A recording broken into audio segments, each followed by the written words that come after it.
What's up YouTube? It's me, Jess, and I'm an opera singer. Today's video is going to be a performance analysis of Nightwish performing Storytime. Let's go. I think it's time for a little story.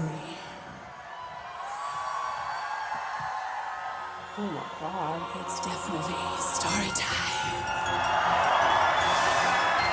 Ooh. Oh my. Oh.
Nice.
Because I could pick out some words, but there was so much I just couldn't catch.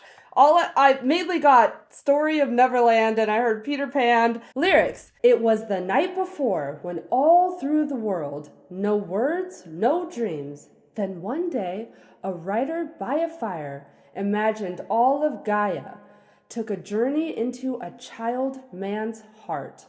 A painter on the shore imagined all the world within a snowflake on his palm, unframed by poetry. A canvas of awe, planet Earth falling back into the stars. I am the voice of Never, Neverland, the innocence, the dreams of every man. I am the empty crib of Peter Pan, a soaring kite against the blue, blue sky. Every chimney, every moonlit sight.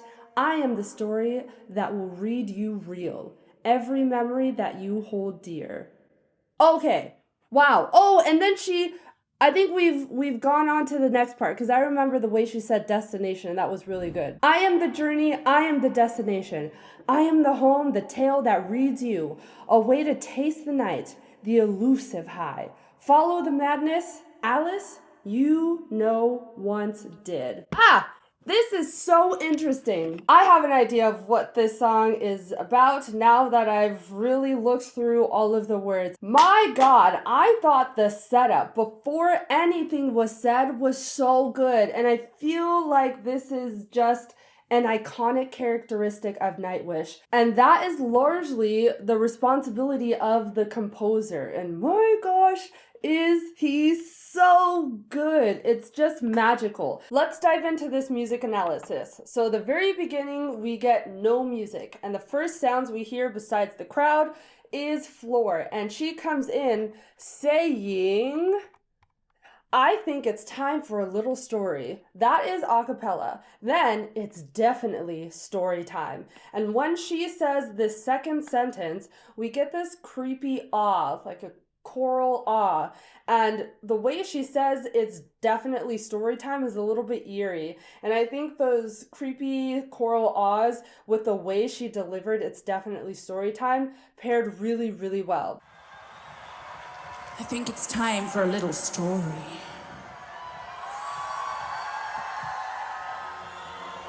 It's definitely story time. And then, shortly after, we get some music. And we get this gradual build-up, which Nightwish is so iconic for. We get this kind of long-ish duration of not much happening, and then out of nowhere, we get two huge chords.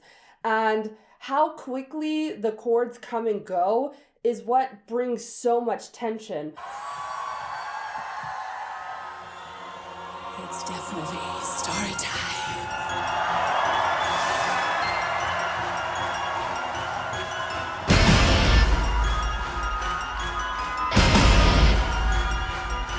You don't hear it coming, of course, unless you know the song, but then as soon as it comes, it's just immediately gone, and then it kind of comes again out of nowhere. So that tension is so nice to have, especially when you feel and hear how it leads to this build-up.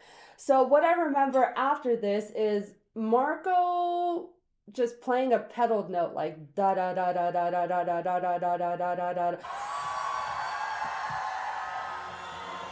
It's definitely story time.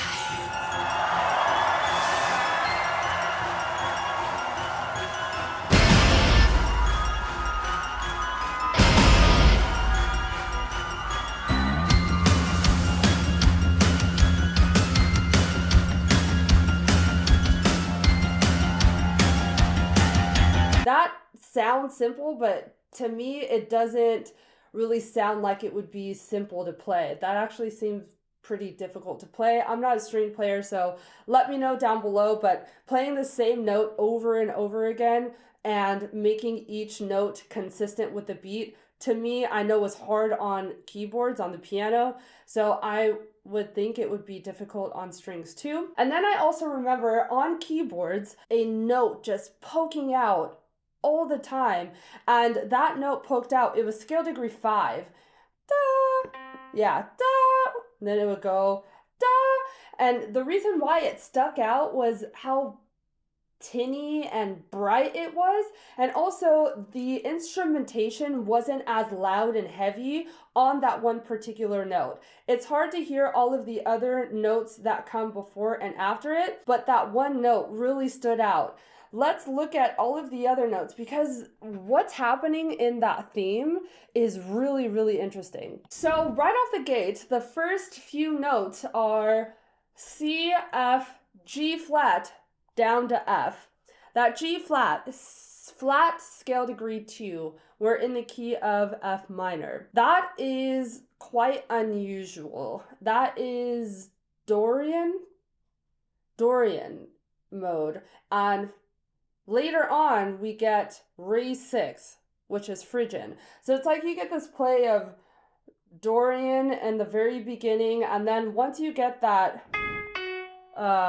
D natural,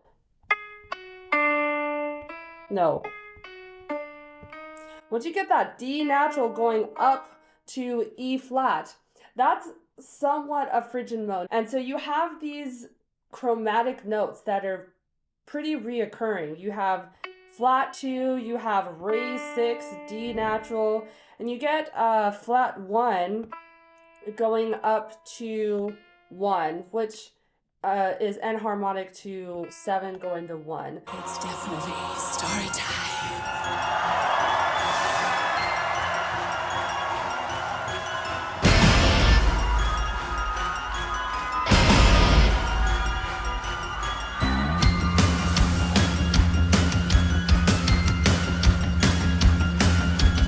chromaticism really just sounds like 6, 7, re, 7, 1. It's just a lot of chromaticism really hovering around scale degree 1, and it just builds this tension that kind of takes you somewhere and then takes you away to something that sounds a lot more harmonic, and then it brings you right back to that tension where, that doesn't sound like it's in the key, but it leads to somewhere or a note that is in that key. And that's this idea of tension to resolution. This riff, this theme is so good, and it really is magical too. Maybe it's the register that it's in paired with the rhythm, but I don't know, it really does sound like Storytime music if it was metal. I don't know how else to explain it. Then we gotta talk about the guitar rhythm, the bass rhythm. So Marco in the beginning just plays that da da da da da da da da da for a little while, and then we get a rhythm change where it's like new thematic material, and this rhythm is so good. It's when Floor starts headbanging and it goes to lead into her verse. So right before that, we get this rhythm in the bass. The rhythm goes 1, 2, and 3, 4, 1 and 2, 3 and 4, and 1, 2 and 3, 4, 1 and 2, 3, 4. And then those two phrases just repeat. In the very first phrase, the first two 4 counts, here are the and beats, the place where there's just a bit more rhythmic activity. So you get 1, 2, and 3, 4. You only get 2 beats on beat 2, which is a weak beat. Then following, you get 1 and 2, 3 and 4 and. You get ands on both weak and strong beats. The weak beat being 4 and the strong beats being 1 and 3. Then the following phrase is 1, 2, and 3, 4, 1 and 2, 3, 4, which is on beats 2 and then beats 1. So you get a weak beat and then a strong beat.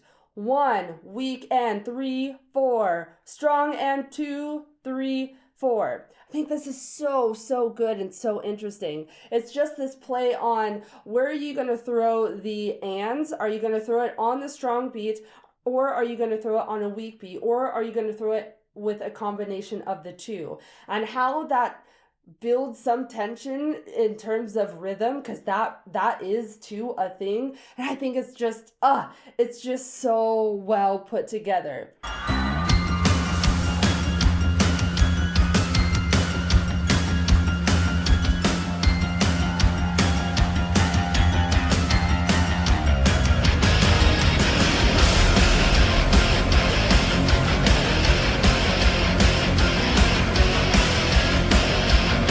After this theme, we get Floor singing. Floor comes in on the phrase, "It was the night before." And just before she comes in, we get a slight rhythm change that leads into her solo. And that rhythm change is really prominent in the strings.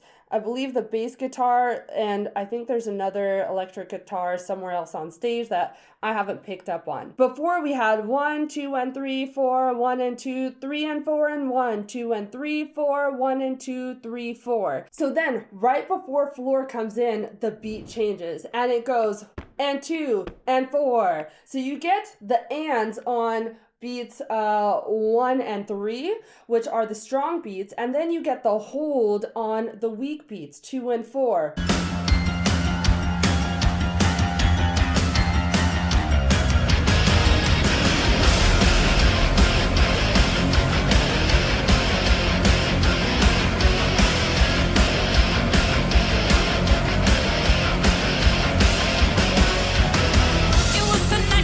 And right after this, Floor comes in and kind of follows suit to what was happening at the beginning of this new rhythm in the electric guitar. So they are skipping the first eighth note of beat 1. Instead, they're coming on the and of beat 1.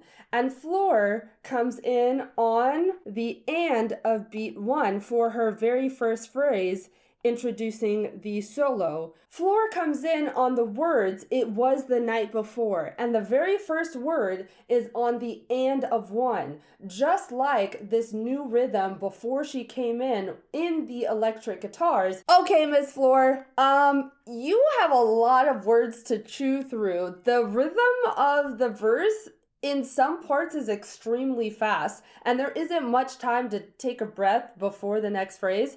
So I think that takes a lot of timing and a lot of practicing, in terms of practicing exactly when you're going to cut off, and maybe cut off a bit early so that you have just even a split extra second to take a breath in order to get to the next phrase. That is done so often in music, and I think she's taking advantage of that. No words, no dreams, then Monday. I ride by fire, imagine all the fire. Took a journey into a childless heart. Painter on the shore, imagine all the world. Waiting in a snowflake on this cold. Oh my God, there's so much goodness in all of what she's doing. But let's focus on the chorus part, because I'm finding this theme in like all of my Nightwish reactions, which is this play on the six, the interval of the six, which, if you don't know, is my favorite interval. And the two phrases I want to look at in the chorus are, "I am the voice of Never Never Land," and then, "I am the empty crib of Peter Pan." The first phrase, "I am the voice of Never Never Land." Oh, I love how she starts this phrase. She starts on the tonic and then jumps up to the fifth, and she keeps that chest voice intact, which is so glorious. It's so good. "I am the voice of Never Never Land." So she starts on tonic, jumps up to the fifth for the very first two notes. Then the last two notes are reversed. It starts on the fifth and then jumps down to the tonic.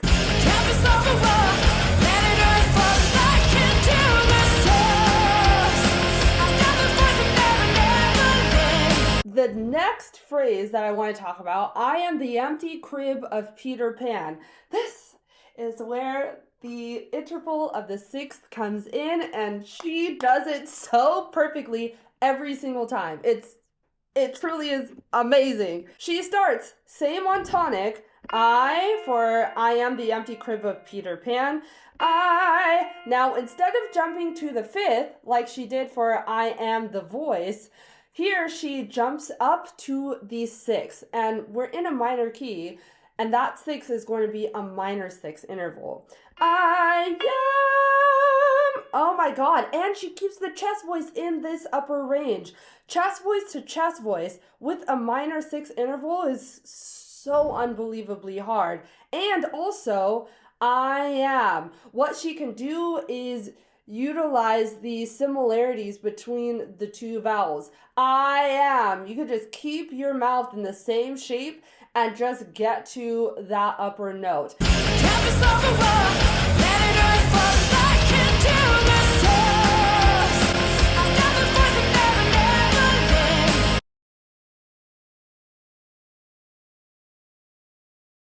If it was a closed vowel going to an open vowel, my God, that would be so much harder, or even vice versa. I think going from open to closed is harder for me personally, but she has this advantage of similar vowels, vowel harmony. Then after "I am," she goes down and resolves to scale degree 5, which is very normal, 6 going to 5. And she repeats scale degree 5, then goes down to scale degree 4, goes back up to scale degree 5, back down to scale degree 4, back up to scale degree 5, resolves up to scale degree 6, and then goes down to the tonic.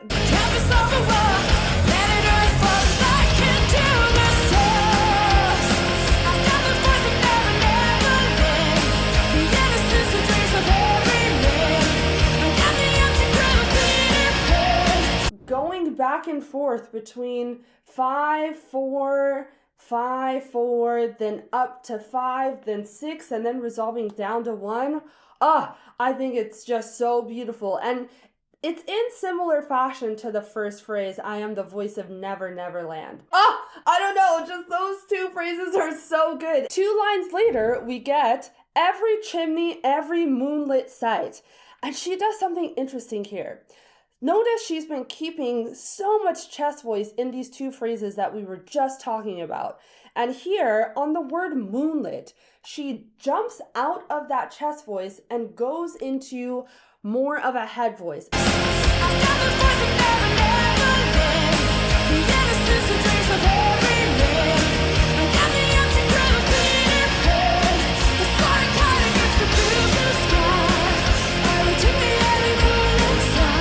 And I think that's extremely smart considering where we are within the song. We're still very early in the song and she has a ton more to sing and a ton more words to chew through. So it makes sense to not over exhaust your voice if you don't have to. And I believe backing off that chest voice and resolving into more of a head voice just really goes with this picture of moonlit. It's soft, it's quiet, it's starry, but there's a lot of mystery going on. If you hit it hard with chest, it paints a different picture. So I like what she did. And then the following phrase is interesting. So, will read you real. Oh, wow. That phrase ends on an E flat 4, okay? Then the following note, which is on the word every, starts on a D flat 5, and she does this in full chest voice. I love the story that will read you. I remember it that you all, that is so hard.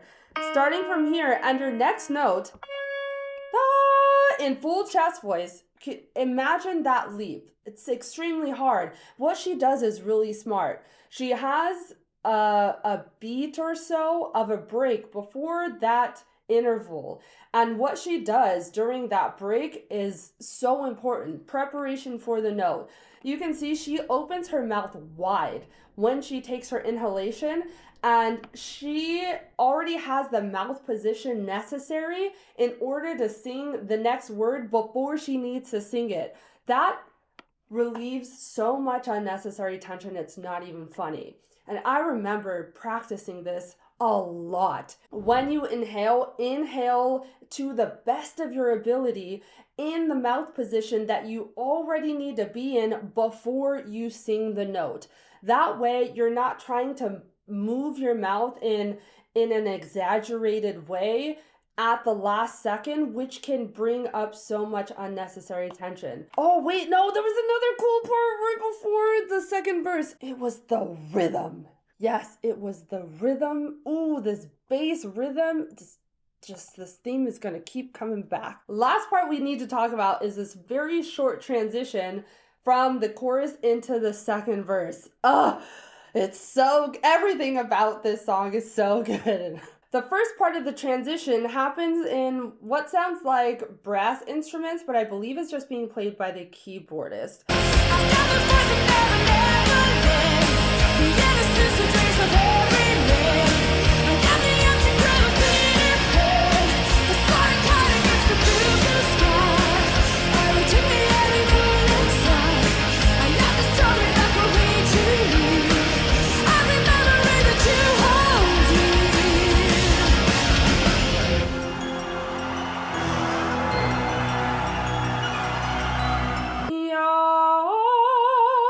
And then we get this exciting part where the bass guitar comes back with its thematic rhythm that we got at the beginning, where we talked about where the ands come on the strong beats or the weak beats. So this part comes back in just before floor comes in, but it varies just slightly in where it starts.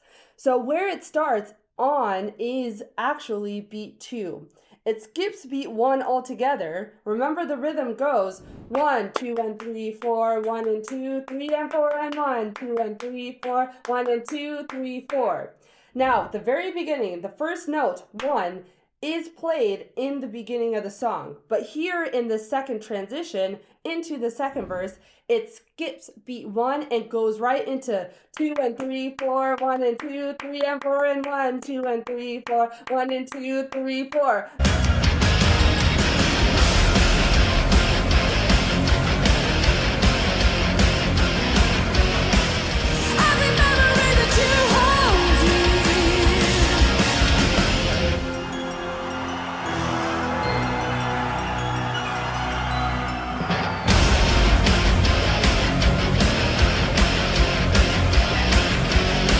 I thought that was so genius. It added this nosedive just right into the first phrase, and I think it just added this new excitement that I didn't see coming, but it's a continuation of the rhythm that we had before, just taking off the first beat.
Song that you just literally don't want to end. I feel like if I was at a concert, I'd just be like, play it again, play it for like an hour, just headbang all night.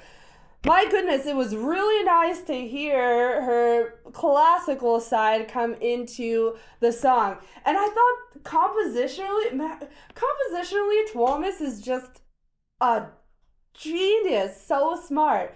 That classical operatic sound, I think, brought a new dimension to this idea of what the song is about. And it's about being able, I believe, to to dream and to continue dreaming, and dreams stay alive as long as you can be within this mindset of imagination and how real imagination can feel to some people. And this idea of bringing this really high upper register and a style of music that is so very different to what we have heard from Floor earlier, I think is just a nice contrast. I loved hearing the vibrato up there.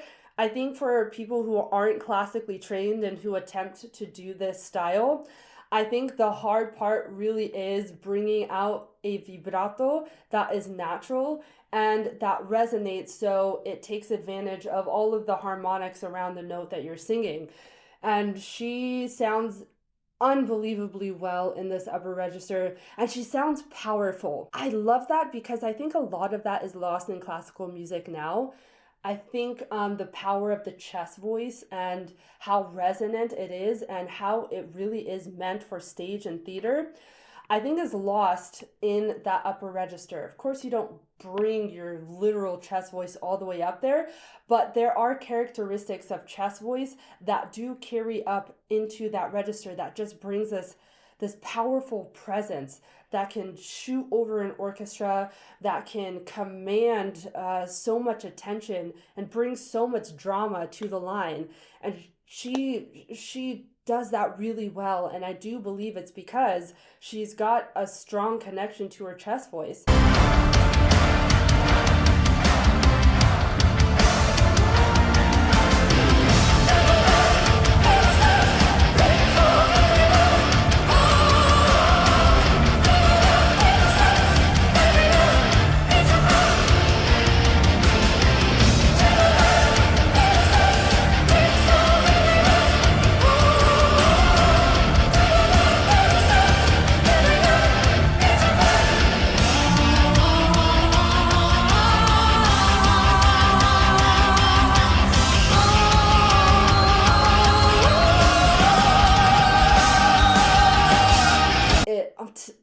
To me, this is just a perfect, beautiful, beautiful, beautiful sound. If you liked all that you saw, make sure you hit that subscribe button down below. Comment down below what piece by your favorite band you would like me to do a performance analysis on. Lastly, make sure to check out the description box for ways you can keep in touch with me, get access to exclusive perks, and check out the Soprano Notes blog. I hope you have a good day, and I'll see you soon. Bye!